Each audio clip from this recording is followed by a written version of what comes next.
In the eternal conflict between the high heavens and the burning hells, Diablo IV offers you more choice than ever before.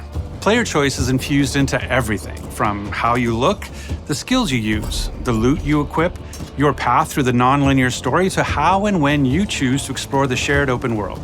We want players to play their own way and have their own choice of how they're going to build their character. Between all of our different systems, you can really create a custom character in ways that was not available in previous Diablo titles. When you log into Diablo IV, the first thing you're gonna have to do is create your character. And those familiar with Diablo are gonna be very familiar with the screen with all the classes sitting around the campfire. In Diablo IV, we got 5 classes. The Barbarian is your fantasy of a fierce warrior or fighter. The Barbarian is the weapon master of Diablo IV, being able to pick up any weapon, jump into the fray, and do really badass stuff with it. They're very strong, they're very physical. They can take different weapons for different situations and use them to their maximum effect. The Sorcerer is really your elemental mage. You have fire, ice, lightning. You can either focus on one or you can kind of be a jack-of-all-trades mage and use abilities from all 3. They're a little more fragile than other classes, tend to be more ranged. The Rogue, unlike the Barbarian, they are a little bit more clever. They're very fast. They have the ability to imbue their weapons with different elemental energies, and they can modify them to do different things. The Rogue has 2 different types of play styles. You have the ranged crossbow type gameplay, or you have the in-your-face daggers, poisons. You can lead the enemies into traps that have huge effects, more stealthy type gameplay.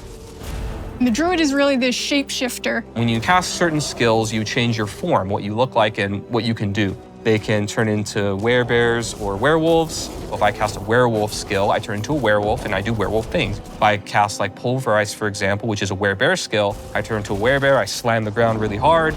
Fits the fantasy, it's pretty cool. They can also become masters of nature magic with earth and storm magic. Last but not least, we got the Necromancer. They raise armies of the dead. They have different types of minions. You've got your skeletal warriors, your skeletal mages, and then your golem. You have blood magic or bone magic that you can also take advantage of and tackle combat that way.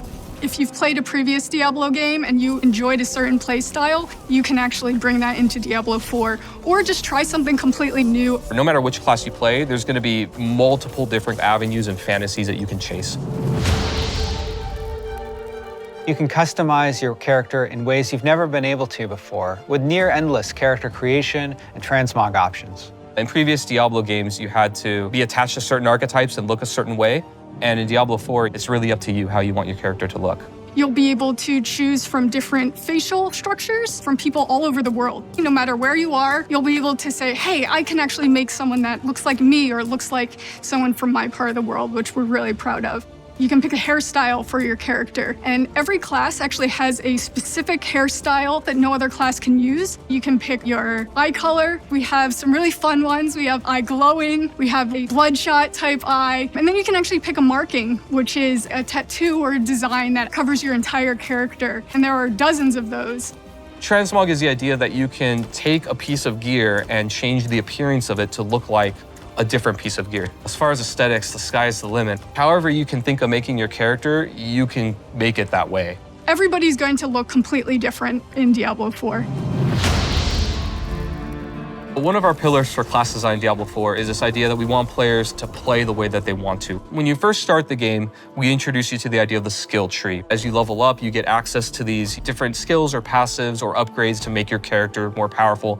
Each category has a few different skills that are all similar. They're either all defensive or all offensive, all ice or all fire. You can either focus on a very specific section or you can pick and choose. The first skill point when you unlock a new skill is going to give you access to that skill. After that, you can put additional points into any skill that you have, and it's going to make it better, whether it increases the radius or adds some new effect or reduces the cooldown through some special way. You can actually branch out in a very different direction, even if 2 characters actually started at the same place. The Paragon board is a late game system that once you've completely filled out your skill tree, you think you have a build, it will really let you delve into the theory crafting and the depth of Diablo 4's skill system. And these boards, they can move through them spending their Paragon points, and they have nodes that give them very basic stats like intellect or dexterity. We also have more powerful nodes. We have rare nodes that have different effects where they can totally modify a skill to do something additional or different, or they can even make new connections between skills so that players can have new ways to play their character.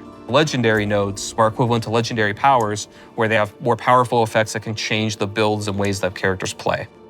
You can start planning this long journey of, okay, I want to hit this node, and then I want to hit this node. I'm going to apply this board, and I'm going to start from this side, and really just get into a super complex, very specific build for your character. Legendary items are really rare and powerful items that you're going to find as you adventure through the world of Sanctuary. We have quite a few different categories of legendaries and how they do that. Some of them will actually change your skill or enhance it in some way. Frozen Orb, for example, it might say, hey, every single time you use your Frozen Orb, it applies a new effect. And then I can actually take advantage of that new effect that it has. Even if the item itself is maybe not as good as the one you have, you can still extract that power from it, take advantage of it, and use it for your build. One thing that our players can look forward to is that a lot of our classic, really rare, and most powerful items from previous titles are going to be returning as uniques in Diablo 4. Unique items are very similar to legendaries, but they're unique, which means if that ability is actually on a chess piece, it's always going to be on that chess piece because it's more powerful than a regular legendary effect.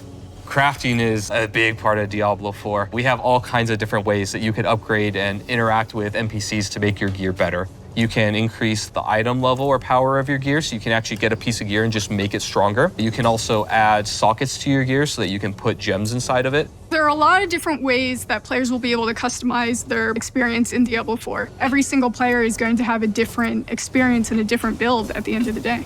Because we have all of these different ways to make your own character, there's a lot more possibility compared to previous titles of how you want to play, how you want to build your character. We really are doubling down on this idea that you can look the way you want, you can play the way you want, you can really make your own fantasy in this game. Hell welcomes all, and so does Diablo 4. In the coming weeks, we'll be sharing even more about how to play your way. Now, our launch on June 6th is getting closer. Closer still if you got early access. And we can't wait to see you in Sanctuary. Hail Lilith, Blessed Mother.